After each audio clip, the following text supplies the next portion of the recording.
Well, hello everybody. It's a privilege and a pleasure to be here to talk to you about the Shard. Now, if I move on, I'll tell you what we're going to do. For the purposes of this afternoon, you could think of me as the designer of the Shard, but obviously I wouldn't want you to completely report that to Renzo Piano. And then David is going to talk about building it. And hopefully in this process, I've been involved with this job for about 12 years now, and I'll try to explain why it's taken me so long during what we're going to talk about. Here we are. This is the location of the Shard in London. If you're looking south, river here in the foreground. The red spot is the Shard, and it is very much opposite the city, opposite the Gherkin that Anthony's just referred to, with the West End further over, but right on the river. In that area, we started off, the red line is really now a part of London that we call the London Bridge Quarter. And to the west, we have Southwark Cathedral. To the east, the Tower of London and Tower Bridge. Guy's Hospital to the south, and of course the railway line running through. So it's a very important, significant part of central London. We need to put it into a little bit of context. So there it is, 305 or 6 meters. 1 Canada Square, very much the height of buildings in the city and Canary Wharf. There's a building that I think that's in France there, somewhere in the middle.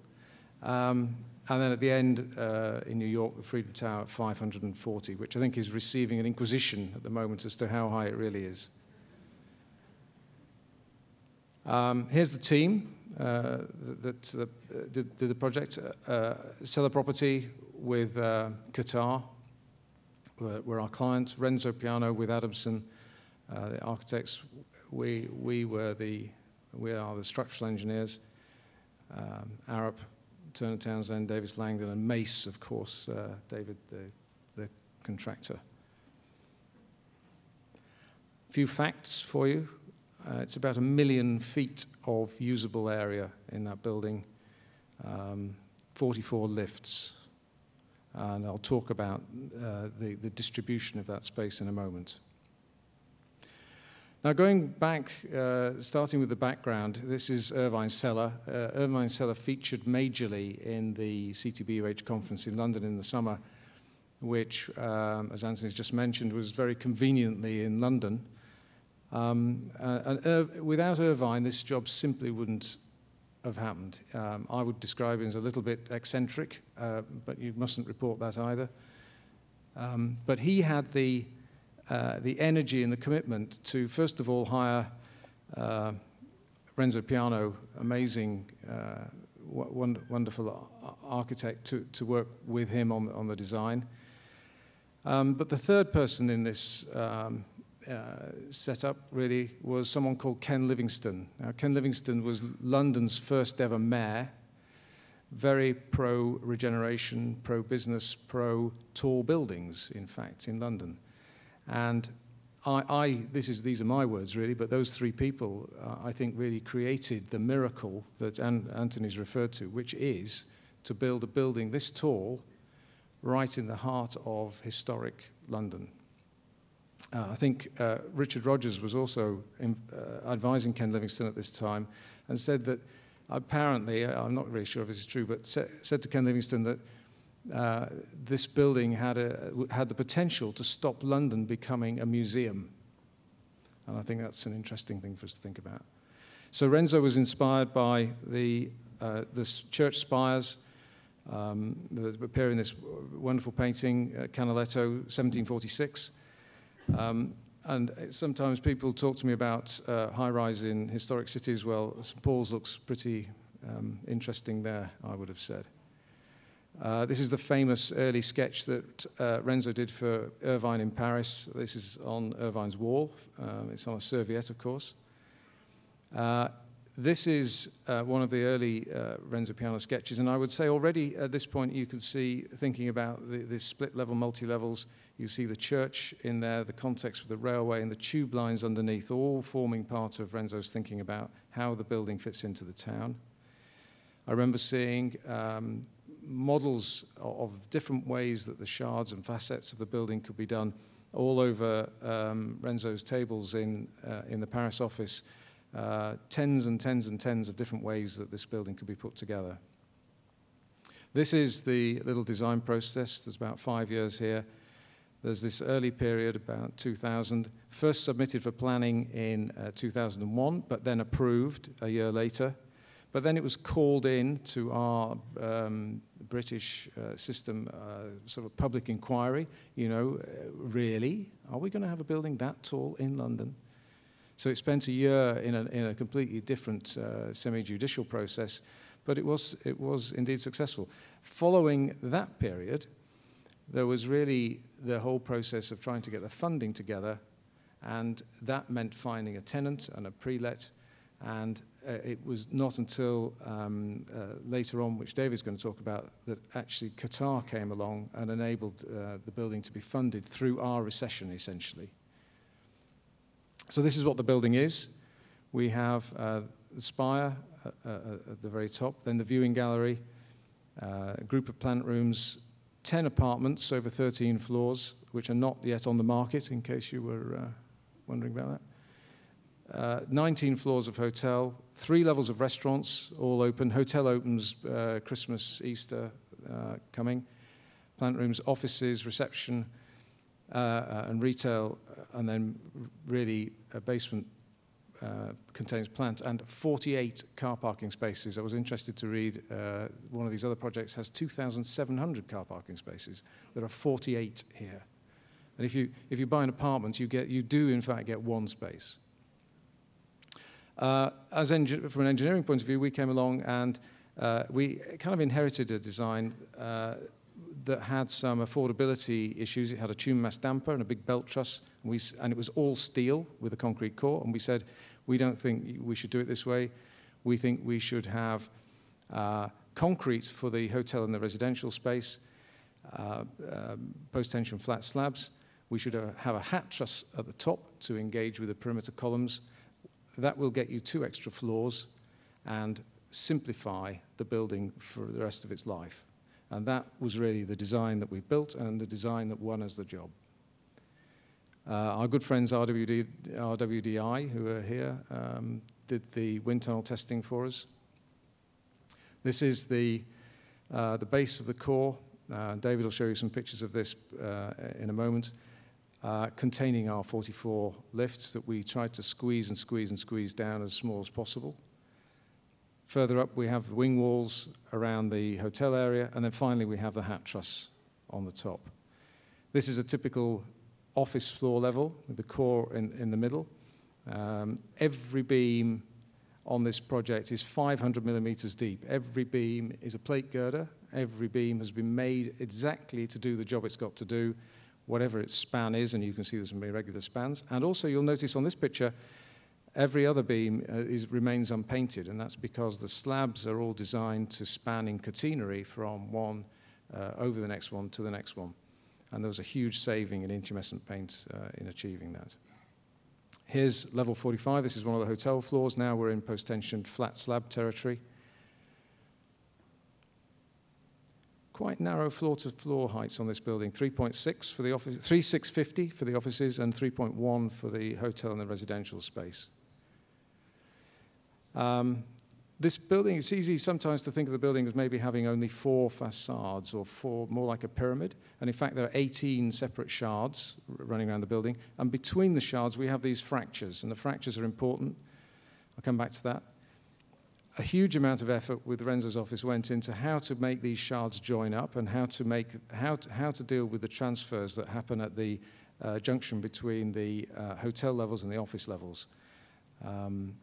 Much effort, and where those crossovers are where the columns are stopped off, but only in the depth of the floor slabs, so you never see the expression of a thick beam in the perimeter. Touching on the cladding. You'll have realised by now that this building doesn't really have a roof, and so heat rejection occurs on a very small area on the thing called the backpack. And that partly drove the strategy of having a very, very, very high-performance facade. So we have a triple skin facade, externally ventilated, super clear glass because we're trying to get deep penetration of natural light, blind, automatic blind in the cavity. And that's the basis of the strategy for the cooling. There are the heat rejection on the backpack. Elsewhere, we have those plant floors I was telling you about. They're very, very, very packed with equipment, and you can see the air is taken in and out through those fractures between the shards.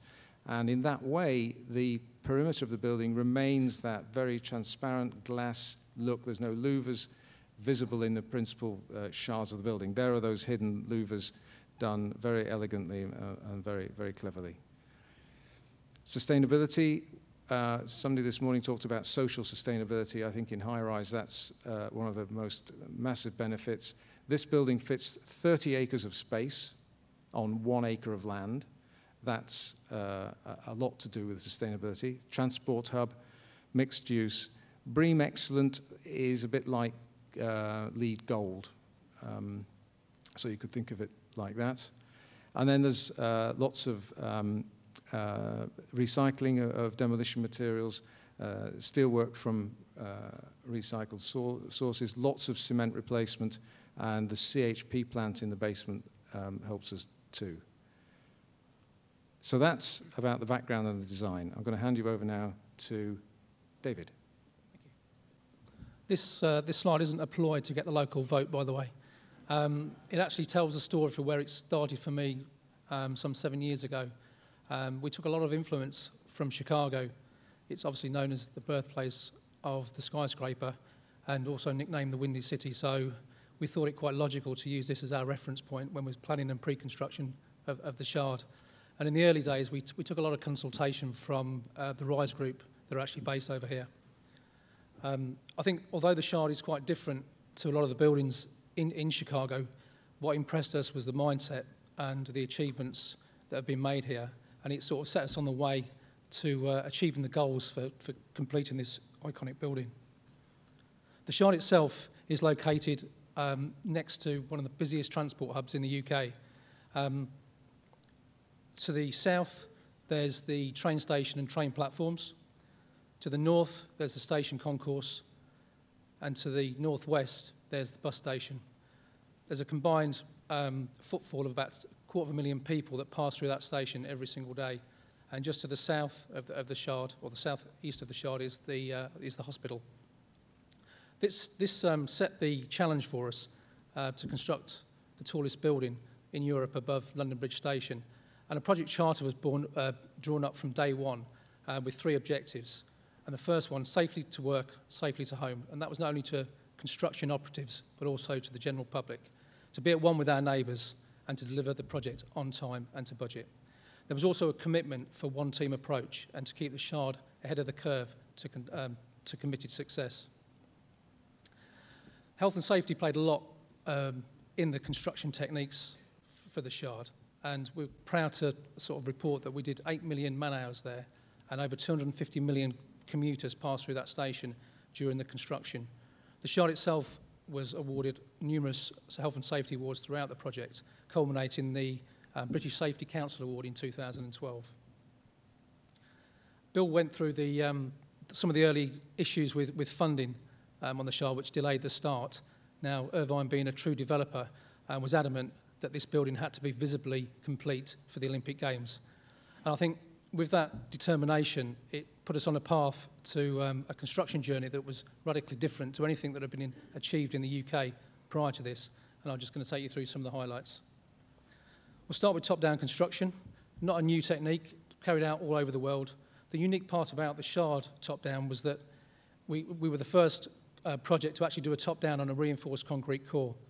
We started traditionally with the seek and pile wall to the perimeter and then the bearing piles, into which we plunged 21-metre long steel columns that were going to temporarily support the superstructure while we constructed the substructure of the building. Once the piling was complete, the ground floor slab was cast, and then we excavated down to the first basement level. At basement level, we then constructed the slip-form core, releasing the slip-form progress to continue. Now, these were 2 photographs taken a day of the initial 2 weeks of that slip-form construction. This was a trial run for the local council where we had to prove to them that we could actually operate the slip 24/7, and we passed. We didn't upset anybody in the time. And the pictures to the left show the excavation down to formation level. The key point of the core was to get to level 8 because that's where the 5-storey inclined columns first tied into the core at level 5, so we had working space below that core. Now, there were constraints on the progress of the core. One was technical. Bill wouldn't allow us to go above level 23 with the core until we had the whole of the raft complete and all the substructure walls complete. And just a reminder, this slide here shows the bottom of the core, shows the plunge columns supporting that core and the plunge columns embedded into the top of the piles. And this is just a reminder of, at that stage in construction, that is what those plunge columns were supporting. To make sure that that raft slab didn't delay the progress of the core, we decided to pour it in one continuous pour. And the slab itself is 3 metres thick. The concrete slab was about 2,000 square metres, an average of about 3 metres thick, and it was just under 6,000 cubic metres of concrete. It was delivered in 750 concrete wagons, all through the same entrance into the site, and was completed in a 32-hour continuous pour. To control the shrinkage and the cracking, there was 26 different mixed designs, and I'm sure Bill can fill you in on that over dinner tonight if you're interested. The resultant was no cracks and 6 mil of shrinkage around the outside. The second constraint was a logistical one. The cranes physically couldn't serve higher than level 23 until they were tied in into the structure. We'd got the go-ahead from the local council at this point to operate the core 24/7, and we wanted to take advantage of that. So we decided to erect a tower crane on top of the slip form. Now, this had been done before in the world. Unfortunately, that crane could only just about lift the fairy lights for the Christmas decorations. To get over that issue, we developed a system where we dropped the mast of the crane inside the core and developed a frame that took the stiffness back into, or used the stiffness of the core to be able to lift 12 tons of steel with that crane. Now, I think we've seen on all the presentations so far that the craneage strategy on a tall building has to be flexible. It has to adapt to the ever-changing environment and the profile of the building. On the Shard, we had an extra couple of challenges. The footprint covered 100% of the footprint of the bottom of the building covered 100% of the site, and we had the ever-changing and ever-decreasing floor plates. Also, due to Bill's super efficient design, we weren't allowed to tie the cranes into the edge of the steel frame, so we had to take them back to the main core, and these crane ties were affectionately known as mega ties. The mega tie was fine while we were in the steel frame sections of the building where the core was at its greatest. Unfortunately, as the building got taller, the core became more slender and couldn't take the loads imposed of it. So we had to finish the top of the building by cantilevering the crane out at level 65. This crane also was deployed to actually take down the crane on top of the core. It then climbed itself. These are a couple of close-ups of the cantilevered base at level 55 on the structure, which was directly over a highway. That crane then climbed itself up, completed the spire, and then had to climb itself down, and then had to be taken down by a specially developed recovery crane that fit in between the shards of the glass at spire level. Now, it's all very well having a robust craneage strategy, but you can't take account of the British weather. This is what we'd like it to be like from spring till fall. Unfortunately, this is what it's usually like. When you look at the statistics, when you're above 200 metres, you can lose up to 80% of your craneage time. And so we had to have heavy reliance on an alternative plan. We developed an inclined hoist to match the profile of the Shard, which served to install the 10,000 curtain walling panels. And internally, we worked very closely with Coney to bring their jump lift technology across the UK for the first time. And this is where you install a permanent lift, but in a temporary condition, while the core itself is still being constructed. With this technology, we were able to actually feed a floor that was 3 floors above where the highest floor plate was, a first in the UK, and we had 5 of these jump lifts on the project. The concrete frame, we developed a 4-storey self-climbing screen to protect the workforce, and this enabled us to work when the weather was extreme. And coupled with the use of the jump lifts as backup, we were actually able to probably do the fastest construction of a concrete frame over 30 floors, starting at 150 metres. Now, I was quite proud of the fact that we did this in 32 weeks until I saw the presentation where 30 floors were done in 15 days. So I actually feel a little bit embarrassed now. Prefabrication goes without saying. I think every tall building now maximises prefabrication where it can. And we took this one step further with the Shard for the construction of the spire right at the top of the building. This was a structure containing 1,200 pieces of steel, an 18-week programme where we're supposed to erect in the middle of winter. We completely redesigned it to build it in cassettes and reduce this count down to 250 pieces, and in the meantime, reducing the programme down to 8 weeks. Following the completion of the spire, we could install the final bits of glass, and I included this slide because I just love the picture of those guys working up there 1,000 feet in the air without a care in the world on an actually perfect day as well. In May or June last year, we took down the last crane and the inclined hoist, and we were ready for Irvine's dream of having the building, the inaugural ceremony before the Olympic Games in July of last year. And I'm going to finish, hopefully, with a short film, which my learning colleague will voice over.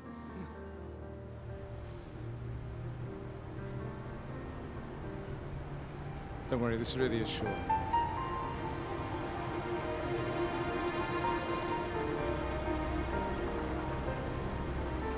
I think if Irvine was here, he'd say that this building has regenerated this part of London.